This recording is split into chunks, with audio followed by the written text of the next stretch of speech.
السلام علیکم ورحمۃ اللہ وبرکاتہ۔ الحمد للہ رب العالمین والعاقبۃ للمتقین والصلاة والسلام علی سید المرسلین،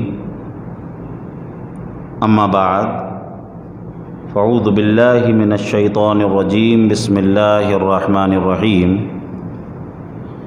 یا ایہا الذین آمنوا اذا تداینتم بدین الی اجل مسمی فاکتبوہ۔ صدق اللہ مولانا العظیم وصدق رسولہ النبی الامین المتین المبین الکریم۔ ان اللہ وملائکتہ یصلون علی النبی یا ایہا الذین آمنوا صلوا علیہ وسلموا تسلیما۔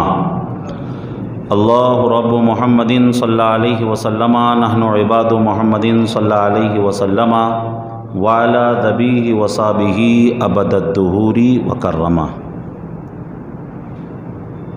خطبہ مسنونہ کے بعد قرآن عظیم والفرقان حمید کی جس آیہ کریمہ کی تلاوت کر کے میں نے اپنے سارے وجود کو مشرف و منور بنایا، اللہ تعالیٰ اس کے حوالے سے مجھے حق پیغام آپ تک پہنچانے کی توفیق عطا فرمائے۔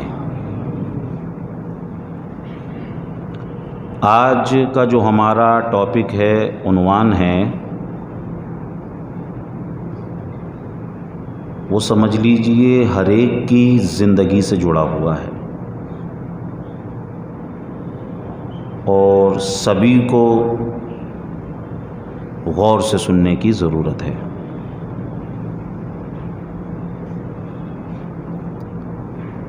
قرآن عظیم والفرقان حمید دستور حیات ہے۔ اللہ نے تمام چیزوں کے بیان کو قرآن میں بیان فرما دیا ہے۔ اللہ پاک نے قرآن میں فرمایا تبیانا لکل شیء، ہر چیز کا بیان قرآن میں ہے۔ دوسری جگہ اللہ نے فرمایا کل صغیر و کبیر مستطر، ہر چھوٹی سے چھوٹی چیز اور ہر بڑی سے بڑی چیز اس میں لکھی ہوئی ہے۔ ہر چیز کا علم قرآن میں موجود ہے۔ مذہب اسلام ایسا نہیں کہ صرف چند عبادتوں کے مجموعے کا نام ہو، بلکہ زندگی گزارنے کے ایک سسٹم کا نام ہے۔ اسلام از دا وے آف لائف، پیدائش سے لے کر آخری سانس تک، بلکہ مرنے کے بعد تک کے تمام مراحل کو قرآن میں بیان فرما دیا ہے۔ آج کا جو ہمارا ٹاپک ہے، ہو سکتا ہے کہ اس عنوان پر آپ نے پہلے کبھی بیان ہی نہ سنا ہو۔ آج کا جو ہمارا ٹاپک ہے، عنوان ہے، وہ ہے قرض کے تعلق سے۔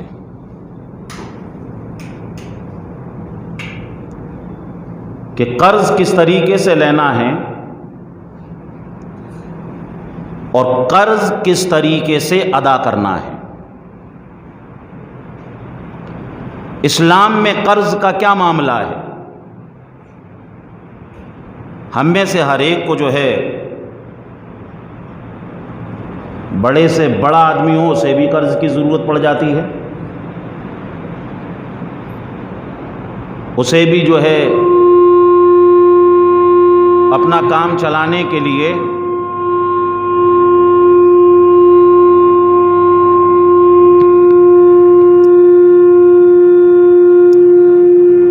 لون لینا پڑتا ہے۔ آپ اور ہم بھی جو ہے ضرورت کے وقت کبھی نہ کبھی کسی نہ کسی سے قرض لیتے ہیں۔ جو آدمی قرض دیتا ہے وہ دراصل سامنے والے کی مدد کر رہا ہوتا ہے.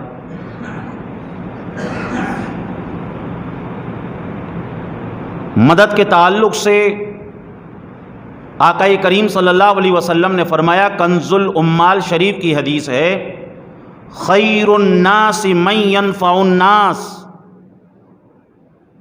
لوگوں میں سب سے بہتر وہ ہیں جو دوسروں کو فائدہ پہنچاتے ہیں. بخاری مسلم کی متفق علیہ حدیث، حضور نے فرمایا، الید العلیا خیر من ید السفلا، جو دینے والا ہاتھ ہوتا ہے وہ لینے والے ہاتھ سے بہتر ہوتا ہے. ایک جگہ سرکاری مدینہ نے ارشاد فرمایا، جب تک بندہ اپنے بھائی کی مدد میں رہتا ہے اللہ بھی اس بندے کی مدد فرماتا ہے. اب اگر آپ چاہتے ہو کہ اللہ میرا مددگار ہو جائے تو اس کا طریقہ یہ ہے، آپ اپنے بھائی کی مدد شروع کر دیجئے. تو بہرحال کسی کو سہارا دینا، کسی کی ہیلپ کرنا، کسی کو سپورٹ کرنا، یہ بہت بڑے ثواب کا کام ہے، یہ بہت بڑے اجر کا کام ہے. اور قرض میں کیا ہوتا ہے، ہم قرض میں بھی کسی کو سہارا دیتے ہیں. اور قرض دینے کا ثواب، ابن ماجہ کی حدیث، نبی کریم صلی اللہ علیہ وسلم نے فرمایا، جب میں معراج کی رات آسمانوں پر گیا، میں نے جنت کے دروازے پر دیکھا کہ صدقہ دینے میں 10 گنا ثواب اور قرضہ دینے میں 18 گنا ثواب. سرکار فرماتے ہیں، میں نے جبریل سے کہا، اے جبریل، صدقے سے زیادہ ثواب قرض دینے میں کیسے؟ تو حضرت جبریل عرض کرتے ہیں، یا رسول اللہ علیہ الصلاۃ والسلام، جسے صدقہ مل رہا ہے ہو سکتا ہے کہ اس کے پاس پہلے سے بھی کچھ ہو، لیکن جو کسی سے قرضہ مانگتا ہے سمجھ لیجئے اس پہ کچھ نہیں ہوتا ہے، اس لیے وہ قرضہ مانگتا ہے، قرضہ طلب کرتا ہے. اب ایسے عالم میں کوئی کسی کو قرضہ دے دے، اس کی مدد کر دے، تو اللہ تعالیٰ اسے صدقہ دینے والے سے بھی زیادہ ثواب عطا فرماتا ہے. اور قرآن شریف کے اندر 6666 آیتیں. قرآن شریف کی آیتوں کو جب آپ نے دیکھا ہوگا، جب قرآن پڑھا ہوگا، تو ایک آیت 2 لائن، 1.5 لائن، 2.5 لائن، 1 لائن اتنی ہوتی ہے. 6666 آیتوں میں جو آیت سب سے زیادہ طویل ہے، جو آیت سب سے زیادہ لمبی ہے، وہ کون سی آیت ہے؟ وہ سورہ بقر آیت نمبر 282 ہے. سورہ بقر آیت نمبر 282 قرآن شریف کی سب سے لمبی آیت ہے. اس لمبی آیت میں اللہ نے کس چیز کا بیان کیا ہے؟ نماز روزے کا بیان نہیں کیا، حج زکوٰۃ کا بیان نہیں کیا. اللہ نے قرآن شریف کی سب سے بڑی آیت میں قرضہ کس طریقے سے دینا چاہیے، قرضہ کس طریقے سے لینا چاہیے، اس چیز کو بیان فرمایا ہے.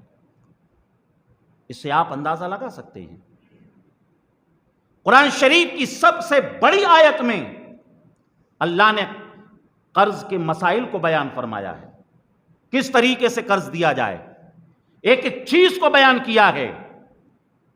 دنیا میں 3000 سے زیادہ لینگویجز ہیں، 3000 سے زیادہ لوگ زبانیں بولتے ہیں، مگر ان تمام زبانوں میں جو سب سے میٹھی زبان ہے وہ مطلب کی زبان ہے. جب آدمی کو مطلب ہوتا ہے تو آپ اس سے سمجھ لیجئے زیادہ اخلاق مند کسی کو پائیں گے ہی نہیں.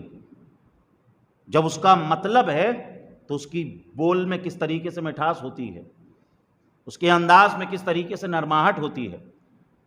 مطلب کی زبان سب سے میٹھی. لیکن قرآن عظیم والفرقان حمید نے ایسا نظام بتایا کہ اگر اس پر ہم عمل کر لیں تو جو لوگ کہتے ہیں نا کہ بھائی کسی کو اگر دشمن بنانا ہو تو قرضہ دے دو، فری میں دشمنی ہو جائے گی، کسی سے تعلقات ختم کرنے ہوں تو قرضہ دے دو، وہ آج تو بالکل میٹھی میٹھی باتیں کر کے آپ سے لے جائے گا، اور جب وعدہ ہوگا اس وقت نہیں دے گا، لڑائی جھگڑے شروع ہو جائیں گے۔ قرآن کیا کہہ رہا ہے؟ یا ایھا الذین آمنوا اذا تداینتم بدین الی اجل مسمی فاکتبوہ، اے ایمان والو جب قرضے کا لین دین کرو، فاکتبوہ تو اس کو لکھ لو، اسے لکھ لو۔ بڑے بوڑھوں کی کہاوت ہے 100 بکا 1 لکھا، اگر آپ نہیں لکھوائیں گے تو بعد میں پرابلم ہو جائے گی، کل کو وہ منع کر دے گا۔ قرآن نے آگے اور بیان کیا کہ جب پیسہ دو تو یہ بھی متعین کر لو کہ وہ دے گا کب، اور اس بات کو بھی کلیئر کر یعنی لکھ لو، اور خالی لکھنے تک نہ کہا قرآن نے، بلکہ یہ کہا کہ دو گواہ بھی ہوں، گواہ بھی ہوں۔ اور گواہ کون لے کر آئے گا؟ جسے پیسہ لینا ہے وہی لے کر آئے گا۔ تو ایک ایک چیز کو قرآن نے بیان کر دیا ہے۔ اگر ہم اس طریقے سے اگر کسی سے قرضہ لیں، اس کو لکھ لیں، تو سمجھ لیجئے بہت سارے ٹینشن ختم ہو جائیں گے۔ اب اگر آپ لکھوائیں گے تو آدمی کیا کہتا ہے کہ یار تم کو بھروسہ نہیں ہے میرے پر، میں تمہارے پیسے کھا رہا ہوں، میں لے کے بھاگ رہا ہوں، اس طریقے کی ڈائیلاگ دیتا ہے۔ اس سے کہو کہ قرآن نے کہا ہے فاکتبوا، اللہ نے حکم دیا ہے کہ جب قرضے کا لین دین کرو تو لکھ لو۔ اور یہ قرضہ جو ہے نا ایک طریقے سے عذاب ہے۔ ہم ہر نماز میں دعا کرتے ہیں وَقِنَا عَذَابَ الدَّيْنِ وَقِنَا عَذَابَ الدَّارَيْنِ۔ یہ دین کیا ہے؟ دین کا مطلب قرضہ ہوتا ہے۔ 5 نمازوں میں امام دعا کر رہا ہے کہ اللہ قرضے کے عذاب سے بھی بچا، اور دنیا کے عذاب سے بھی بچا، اور آخرت کے عذاب سے بھی بچا۔ تو اس لیے سمجھ لیجئے آدمی کے اوپر جب قرضہ ہو جاتا ہے تو راتوں کی نیند اور دن کا سکون ختم ہو جاتا ہے۔ قرآن نے یہ بھی کہا کہ اگر کسی سے تمہیں لینا ہے ان کان ذو عسرۃ فنظرۃ الی میسرہ،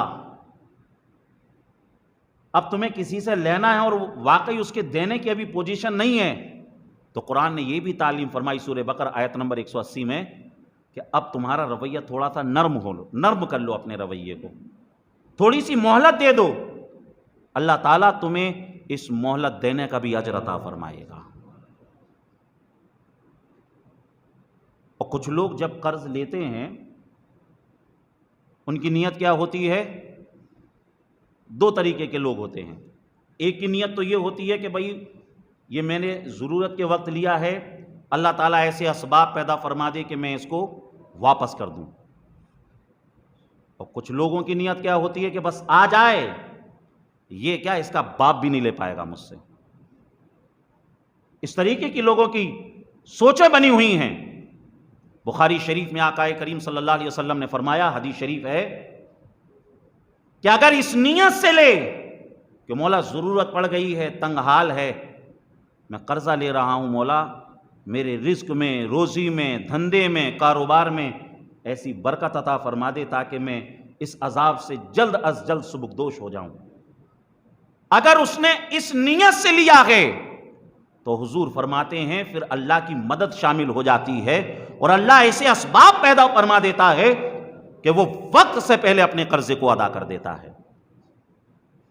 اور ایک بخاری شریف کی ایک روایت اور حضور نے صحابہ کو سنائی۔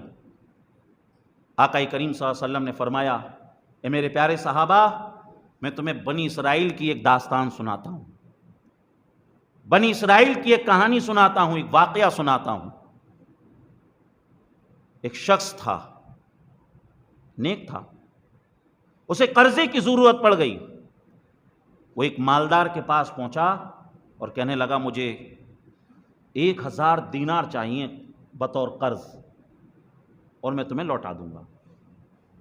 اس شخص نے کہا کہ قرضہ چاہیے دے دوں گا، لیکن کسی گارنٹر کو لے کر آ۔ ہم جب کسی کو قرضہ دیتے ہیں تو گارنٹر ہوتا ہے، ایک ضامن ہوتا ہے کہ بھائی اگر یہ نہ دے تو مجھ سے لے لینا، میں ضمانت دے رہا ہوں۔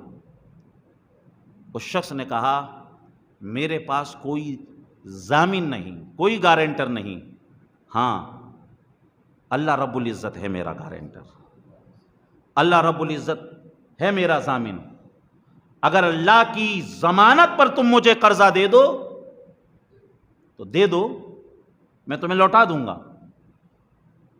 اس شخص نے کہا ٹھیک ہے، میں تمہیں اللہ کی ضمانت پر میں تمہیں قرضہ 1000 دینار اچھی خاصی رقم دے دوں گا، لیکن کسی گواہ کو تو لے کر آ جاؤ، اتنی موٹی رقم دے رہا ہوں، کل کو تم مکر گئے تو میرے پاس کوئی گواہ تو ہونا چاہیے۔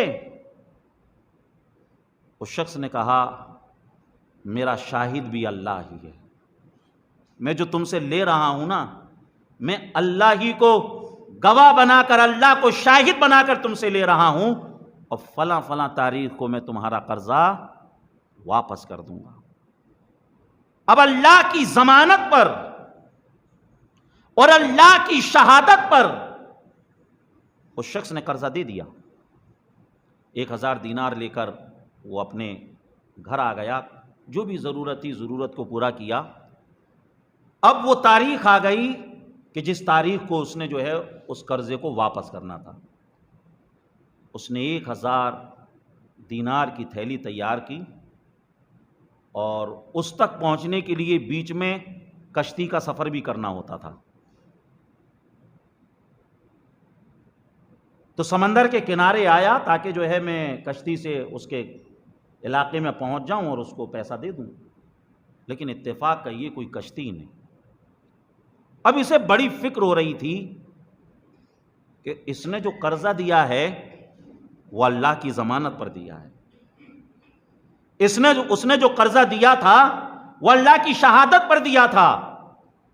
اب اگر آج میں اس کی اس امانت کو وقت پر نہیں پہنچا پایا تو کل سے کوئی اللہ کی شہادت اور اللہ کی ضمانت پر بھی کسی کی کوئی مدد نہیں کرے گا، کسی کی کوئی ہیلپ نہیں کرے گا۔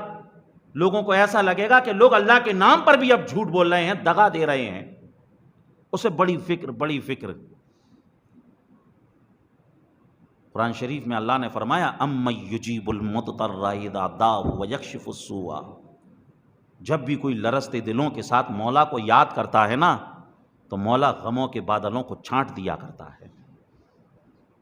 اسے بڑی فکر کہ کسی طریقے سے میں اس تک پہنچ جاؤں اور اس کی امانت اس کو لوٹا دوں۔ اس نے جو میری وقت پر مدد کی، ہیلپ کی، کوئی کشتی نہیں۔ بڑا پریشان توکلت علی اللہ، اللہ پر کس طریقے سے توکل ہوتا ہے اسے بھی سمجھیے۔ اس شخص نے لکڑی کا ایک تختہ لیا اور اس میں جگہ بنائی اور 1000 دینار اس میں رکھ دیے اور ایک رقعہ بھی لکھ کے رکھ دیا، اور اللہ کی بارگاہ میں دعا کی مولا اس نے جو قرضہ دیا وہ تیری ضمانت پر، تیری شہادت پر، مولا میں دینا چاہتا ہوں مگر جا نہیں سکتا، کشتی نہیں ہے، کیسے پہنچوں؟ مولا اب یہ جو پیسے 1000 دینار میں سمندر میں ڈال رہا ہوں، مولا تجھ پر توکل کرتے ہوئے ڈال رہا ہوں، تجھ پر بھروسہ کرتے ہوئے ڈال رہا ہوں۔ جس طریقے سے اس نے تجھ پر بھروسہ کر کر مجھے 1000 دینار دیے، مولا میں تجھ پر بھروسہ کر کے یہ 1000 دینار سمندر میں ڈال رہا ہوں تاکہ یہ 7 خیریت سے اس تک پہنچ جائیں۔ اللہ کا نام لیا، اس نے 1000 دینار کی رقم جو ہے اس سمندر میں ڈال دی، اور ادھر وہ کنارے پر وہ شخص بھی پہنچا ہوا تھا کہ وہ آئے گا دینے کے لیے، لیکن کشتی کوئی نہیں تھی۔ یہ بھی انتظار کرتا رہا لیکن کوئی نہیں آیا۔ اسے وہی لکڑی کا تختہ نظر آ گیا۔ اس نے سوچا یہاں تک آیا ہوں تو لاؤ میں اس تختے کو بھی لیتا چلوں، جلانے کے کام آ جائے گا۔ اس نے وہ تختہ اٹھایا، گھر پہ لے گیا، کہا کہ وہ تو آیا نہیں۔ اس کے بعد اس نے اس لکڑی کو جب کاٹا تو اس میں اسے 1000 دینار کی تھیلی بھی مل گئی، اور جو ہے اس میں اس کا رقعہ جو تحریر لکھی ہوئی تھی وہ بھی مل گئی۔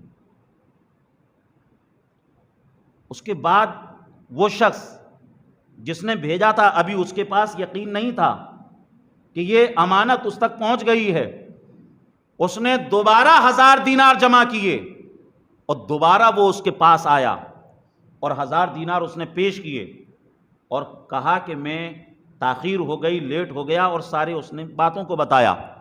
اس نے کہا کہ ان دیناروں کو آپ اپنے پاس رکھیے، آپ نے جو پہلے 1000 دینار بھیجے تھے وہ مجھ تک پہنچ چکے ہیں۔ تو یہاں سے بتانا یہ چاہ رہا ہوں کہ اگر بندے کو کسی کو قرضہ لینے کی ضرورت پڑ جائے اور وہ اللہ کی ذات پر بھروسہ کر لے اور اس نیت کے ساتھ لے کہ مجھے جلد از جلد اس امانت کو، اس قرضے کو اس تک پہنچانا ہے جس نے مجھے دیا ہے، تو سمجھ لیجئے پھر اللہ کی رحمتیں اور اللہ کی مدد بھی اس کے ساتھ شامل ہو جاتی ہے اور وہ جلد از جلد اس قرضے کو اتار دیتا ہے۔ تو اس لیے جو ہے جب ہم کسی سے قرضہ لیں تو اسی نیت کے ساتھ لیں، اور اسی حدیث میں آگے بخاری کی حدیث ہے، اس میں یہ بھی ہے اگر اس نیت سے لیا کہ دینا نہیں ہے، ہڑپ کر جاؤں گا، تو اب یہ حضور فرما رہے ہیں، حضور اگر اس نیت سے لیا ہے نا تو وہ مال پھر اس کے پاس بھی نہیں بچے گا، اس کے پاس سے بھی وہ مال برباد ہو جائے گا۔ تو اس لیے جب بھی ہم قرضہ لیں تو اچھی نیت کے ساتھ لیں، اس نیت کے ساتھ لیں کہ اسے ہمیں لوٹانا ہے، اسے ہمیں واپس کرنا ہے۔ اور یاد رکھنا اگر کسی کا ہم نے لے کر دبا لیا، فتاوی رضویہ میں اعلیٰ حضرت لکھتے ہیں کہ اگر کسی نے کسی کے 3 پیسے دبائے، 3 پیسے، غور سے سن لیجئے گا، 3 پیسے، تو اللہ قیامت کے دن اس دبانے والے کی 700 باجماعت نمازیں اسے دے دے گا جس کے اس نے 3 پیسے دبائے۔ آپ سوچئے 3 پیسے پر 700 باجماعت نمازیں جا رہی ہیں۔ 700 باجماعت نمازیں کئی مہینوں میں ہوتی ہیں، اگر 3 پیسے کسی کے دبا لیے ہیں تو سمجھ لیجئے کس طریقے سے اس کو نمازیں اللہ تعالیٰ دے دے گا جس کے اس نے دبائے ہیں۔ تو اس لیے کسی کے بھی 1 پیسہ بھی نہ دبایا جائے۔ اور ابن ماجہ کی حدیث ہے، حضور نبی کریم صلی اللہ علیہ وسلم نے فرمایا قیامت کے دن جس نے کسی کا لے کے دبا لیا ہے، کسی کا قرضہ نہیں دیا، تو قیامت کے دن ایسا شخص اللہ کی بارگاہ میں جب پہنچے گا تو وہ چوروں جیسی حالت میں پہنچے گا، وہ چوروں کی شکل میں اللہ کی بارگاہ میں پیش کیا جائے گا۔ آپ اندازہ لگائیے ہے کسی کی اندر ہمت جو چور بن کر اللہ کی بارگاہ میں پہنچے، چور بن کر اللہ کی بارگاہ میں حاضر ہو؟ تو اس لیے کسی کا بھی اگر کچھ دبایا ہے یا کسی کا اگر کچھ آ رہا ہے تو سمجھ لیجئے اس کو دنیا ہی میں دے دیجئے، دنیا ہی میں اسے معاملے کو ختم کر دیجئے، ورنہ مسلم شریف کی حدیث سنیے، آقا کریم صلی اللہ علیہ وسلم نے کیا فرمایا۔ شہید کی فضیلت تو آپ نے بہت سنی ہوگی، قرآن شریف میں اللہ نے فرمایا وَلَا تَقُولُوا لِمَن يُقْتَلُ فِي سَبِيلِ اللَّهِ أَمْوَاتٌ بَلْ أَحْيَاءٌ وَلَكِن لَا تَشْعُرُونَ، کہ جو لوگ اللہ کے راستے میں قتل کیے جائیں انہیں مردہ نہ کہو، وہ زندہ ہیں اور تمہیں ان کی زندگی کا شعور نہیں۔ یہاں شہید کو مردہ کہنے سے منع کیا، دوسری جگہ اللہ نے فرمایا وَلَا تَحْسَبَنَّ الَّذِينَ قُتِلُوا فِي سَبِيلِ اللَّهِ أَمْوَاتٌ بَلْ أَحْيَاءٌ وَلَكِن لَا تَشْعُرُونَ، جو لوگ اللہ کے راستے میں شہید کر دیے گئے ہیں انہیں تو مردہ تصور بھی نہ کرنا، وہ زندہ ہیں اور تمہیں ان کی زندگی کا شعور نہیں۔ کئی احادیث میں نبی کریم صلی اللہ علیہ وسلم نے شہید کی فضیلتوں کو بیان فرمایا، شہید کی عظمتوں کو بیان فرمایا، شہید کی رفعتوں کو بیان فرمایا، شہید کی شان کو بیان فرمایا، لیکن مسلم شریف کی حدیث آقا کریم صلی اللہ علیہ وسلم ارشاد فرماتے ہیں کہ قیامت کے دن اللہ تعالی شہید کے تمام گناہوں کو معاف فرما دے گا، لیکن اگر اس شہید نے کسی کا قرضہ لے کر دبایا ہے تو اللہ اس گناہ کو قیامت کے دن معاف نہیں فرمائے گا۔ شہید نے اگر کسی کا قرضہ دبا لیا ہے تو شہید کے تمام گناہ معاف ہو جائیں گے، لیکن قرضہ شہید کا بھی معاف نہیں ہوگا۔ تو اس لیے جب تک ہماری سانسیں چل رہی ہیں تب تک اگر کسی کا لیا ہے تو اس کو واپس کر دیں۔ اور آئیے بخاری شریف کی ایک حدیث سناؤں، حضرت سلمہ بن اقوا رضی اللہ تعالیٰ عنہ سے روایت ہے، نبی کریم صلی اللہ علیہ وسلم کی بارگاہ میں ایک جنازہ لایا گیا، بخاری شریف کی حدیث ہے، صحیح بخاری کی، ایک جنازہ لایا گیا۔ حضور نے جنازہ پڑھانے سے پہلے فرمایا حل علیہ من دین، کیا اس میت کے اوپر کسی کا قرضہ تو نہیں تھا؟ اس میت پر کسی کا قرضہ تو نہیں تھا؟ قالوا لا، صحابہ نے کہا یا رسول اللہ اس پر کسی کا قرضہ نہیں تھا۔ فصلی علیہ، تو حضور صلی اللہ علیہ وسلم نے اس کی جنازے کی نماز پڑھا دی۔ ثم اوتی بجنازۃ اخری، آگے روایت میں ہے پھر تھوڑی دیر بعد کیا ہوا، ایک جنازہ اور آ گیا، حضور نے پھر فرمایا حل علیہ من دین،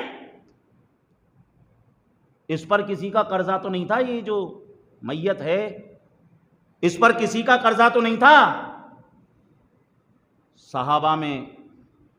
صحابہ نے عرض کیا ہاں یا رسول اللہ اس پر قرضہ تھا، اس پر قرضہ تھا۔ تو حضور کیا فرماتے ہیں، صلو علی صاحبکم، صحابہ پھر ایسا کرو تم ہی پڑھ لو اس کی جنازے کی نماز، میں ایسے شخص کی جنازے کی نماز نہیں پڑھاؤں گا جو دنیا سے اس حال میں گیا ہے کہ وہ کسی کا قرضدار ہے، کسی کا اس کو دینا ہے، میں نہیں پڑھاؤں گا اس کی نماز۔ آپ سوچئے کہ جس پر قرضہ ہو حضور نے اس کی جنازے کی نماز نہ پڑھائی۔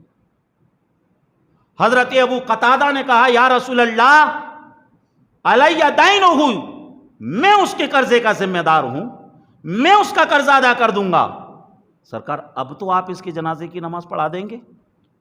سرکار نے کہا ٹھیک ہے اب میں اس کی جنازے کی نماز پڑھا دیتا ہوں، اب میں اس کی جنازے کی نماز پڑھا دیتا ہوں۔ بتائیے کتنا اہتمام فرمایا سرکار نے۔ آپ سوچئے کسی کا جنازہ ہو، جنازے میں تو جو ہے دشمن بھی دوست ہو جاتے ہیں نا، لیکن سرکار صلی اللہ علیہ وسلم نے جنازہ نہیں پڑھایا۔ یہاں سے امت کو یہ درس دیا کہ میرے امتیوں کسی کا اگر قرضہ لے لو تو اس کو وقت پر ادا کرو، اس کو وقت پر دو، اور جو ہے اس دنیا سے اس حال میں نہ جاؤ کہ تمہارے اوپر کسی کا قرضہ ہو۔ اور جو فاکتبوا، جو قرآن نے کہا نا یا ایھا الذین آمنوا اذا تداینتم بدین الی اجل مسمی فاکتبوا، لکھ لو، قرضے کو لکھ لو۔ اس میں ایک حکمت یہ بھی ہے کہ اگر لکھا ہوگا نا اور انتقال ہو گیا، اولاد کو نظر آئے گا کہ ہاں والد صاحب نے قرضہ لیا تھا، لکھا ہوا ہے، تو وہ لوٹا دیں گے، اور لکھا نہیں ہوگا تو پھر رشتہ دار بھی نہیں دیں گے، اولاد بھی نہیں دے گی، کہے گا تم ہم کیسے مان لیں کہ ہمارے والد پر تمہارا قرضہ تھا، انہوں نے تو ہمیں بتایا ہی نہیں۔ تو اگر کسی سے لو تو گھر میں بتا دو کہ میں نے فلاں سے لیا ہوا ہے، لکھ لو، کیونکہ موت کا تو کوئی بھروسہ نہیں نا، تاکہ گھر والے اس کو ادا کر دیں۔ اور قرضہ تو ایسی چیز ہے کہ ہمارے آقا کو بھی لینے کی ضرورت پڑ گئی۔ بیہقی شریف کی روایت ہے، ہمارے آقا صلی اللہ علیہ وسلم نے ایک یہودی سے قرضہ لے لیا۔ اب وہ یہودی سرکار سے تقاضا کرنے کے لیے آ گیا، کہنے لگا کہ محمد صلی اللہ علیہ وسلم آپ مجھے وہ جو میں نے آپ کو قرضے بطور پیسے دیے تھے وہ مجھے واپس کرو۔ حضور فرماتے ہیں ما عندی ما عطیہ کا، ابھی تو میرے پاس کچھ بھی نہیں ہے جو میں تمہیں دوں اور تمہارا قرضہ اتار دوں۔ تو اس یہودی نے کہا انی لا اذن لا افارقک، محمد صلی اللہ علیہ وسلم میں آپ کو ہلنے نہیں دوں گا، میں آپ کو جانے نہیں دوں گا میں آپ کو جانے نہیں دوں گا، یہاں سے ہلنے نہیں دوں گا۔ مسجد نبوی میں آ گیا تھا وہ، حضور کے پاس کچھ تھا ہی نہیں۔ حضور فرماتے اذن اجلس معک، ٹھیک ہے میں تمہارے ہی ساتھ بیٹھتا ہوں۔ اس نے حضور کو بیٹھا لیا، صبح کا وقت تھا، ظہر کی نماز کا وقت آ گیا، اس نے نہیں جانے دیا حضور کو۔ فصلى الظہر والعصر والمغرب والعشاء والفجر، ظہر کا وقت آ گیا، اس نے نہیں جانے دیا حضور کو، اور صحابہ آئے نماز پڑھنے کے لیے، حضور نے نماز پڑھ لی۔ صحابہ کو پتا چل گیا کہ یہ قرضہ مانگنے کے لیے آیا ہے۔ اب حضور صحابہ کے پاس بھی نہیں تھا، اگر کسی کے پاس ہوتا تو وہ حضور وہ اتنا برداشت ہی نہیں کرتے کہ کوئی آ کے جو ہمارے آقا کے ساتھ اس طریقے سے بدتمیزی کرے، وہ دے دیتے، لیکن ان کے پاس بھی نہیں تھا۔ ظہر کے بعد عصر کا وقت آ گیا، وہ بدتمیزی کرتا رہا اور اس نے حضور کو جانے نہیں دیا۔ اور وہ جو یہودی تھا وہ عام یہودی بھی نہیں تھا، وہ یہودیوں میں بھی بڑا پڑھا لکھا آدمی تھا، اس نے حضور کو نہیں جانے دیا۔ صبح سے لے کے ظہر، ظہر سے لے کے عصر، عصر سے لے کے مغرب، مغرب سے لے کے عشاء، عشاء کے بعد پھر فجر ہو گئی، اس نے حضور کو نہیں جانے دیا۔ اب آپ اندازہ لگائیے، آپ نے اچھے اچھے تقاضے والوں کو دیکھا ہوگا، گھنٹہ دو گھنٹہ بیٹھ جائیں گے، زیادہ اس سے زیادہ آپ نے نہیں دیکھا ہوگا کہ کوئی بالکل اڑکا ہی رہ جائے، لیکن وہ بالکل اڑکا ہی رہ گیا کہ جب ہی چگوں گا جب قرضہ لے لوں گا۔ حضور اس کو سمجھاتے رہے کہ میرے پاس ہوتا تو میں تمہیں دے دیتا، نہیں ہے۔ عزیزان محترم، تقریباً 24 گھنٹے کے آس پاس جب گزر گئے نا، تو اس یہودی نے اب کہا کہ محمد صلی اللہ علیہ وسلم، اچھا یہ قرضہ لینے جو آیا تھا نا، جو وقت تھا نا، وقت سے پہلے آ گیا تھا یہ۔ جب حضور نے قرضہ لیا تو وقت فکس کر لیا کہ اتنی مدت میں ہم تمہیں دے دیں گے، لیکن یہ پہلے ہی آ گیا، اس وجہ سے تھے نہیں۔ اب وہ جو یہودی تھا وہ کہنے لگا محمد صلی اللہ علیہ وسلم، میرا مقصد یہ نہیں تھا کہ میں تم سے قرضہ لوں، میں تم سے پیسے لوں، بلکہ میں نے کتابوں میں پڑھا تھا آپ کے بارے میں، یہودی تھا نا، توریت میں پڑھا تھا کہ جو آخری نبی ہوں گے ان کا اخلاق ایسا ہوگا، ان کے بول ایسے ہوں گے، ان کا نیچر ایسا ہوگا، ان کی عادت ایسی ہوگی، تو میں تمہیں آزما رہا تھا کہ تمہارا اخلاق کیسا ہے۔ میں تمہارے ساتھ جو بدتمیزی کر رہا تھا، میں تمہارے صبر کے پیمانے کو دیکھ رہا تھا کہ تمہارا صبر کا پیمانہ چھلکتا ہے یا نہیں، جو میں نے توریت میں پڑھا ہے وہ صحیح ہے یا نہیں۔ اے محمد صلی اللہ علیہ وسلم، جیسا میں نے توریت میں پڑھا تھا اس سے کئی گنا زیادہ افضل میں نے تمہیں پایا ہے۔ مجھے پہلے کلمہ پڑھائیے اور مجھے مسلمان بنائیے۔ جی لگا کر بولو۔ اسی لیے اللہ نے قرآن میں فرمایا فَبِمَا رَحْمَةٍ مِّنَ اللَّهِ لِنْتَ لَهُمْ وَلَوْ كُنْتَ فَظًّا غَلِيظَ الْقَلْبِ لَانفَضُّوا مِنْ حَوْلِكَ۔ اے محبوب صلی اللہ علیہ وسلم، یہ جو تمہارے ساتھ ہمیشہ دیوانوں کا جھرمٹ رہتا ہے، یہ جو دیوانے تمہارے آگے پیچھے رہتے ہیں نا، یہ صرف اس لیے رہتے ہیں کیونکہ تمہارا اخلاق بہت اچھا ہے، تمہاری عادتیں بہت اچھی ہیں، تمہاری عادتیں بہت اچھی ہیں، اس لیے یہ لوگ آگے پیچھے رہتے ہیں۔ اور اگر تمہارے مزاج میں ترشی ہوتی، تمہارے مزاج میں سختی ہوتی، تو یہ لوگ تمہارے آگے پیچھے نہیں ہوتے۔ قرآن شریف میں دوسری جگہ اللہ نے فرمایا وَإِنَّكَ لَعَلَىٰ خُلُقٍ عَظِيمٍ۔ اے محبوب، تمہارا اخلاق بہت عظیم ہے، تمہارا اخلاق بہت عظیم ہے۔ اعلیٰ حضرت فرماتے ہیں تیری خلق کو حق نے عظیم کیا، تیری خلق کو حق نے جمیل کیا، کوئی تجھ سا ہوا ہے نہ ہوگا شہا، تیرے خالق حسن و ادا کی قسم۔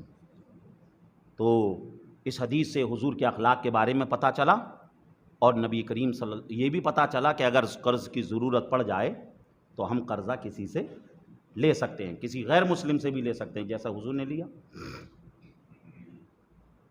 بخاری شریف کی ایک روایت اور سنیے قرضے کے تعلق سے۔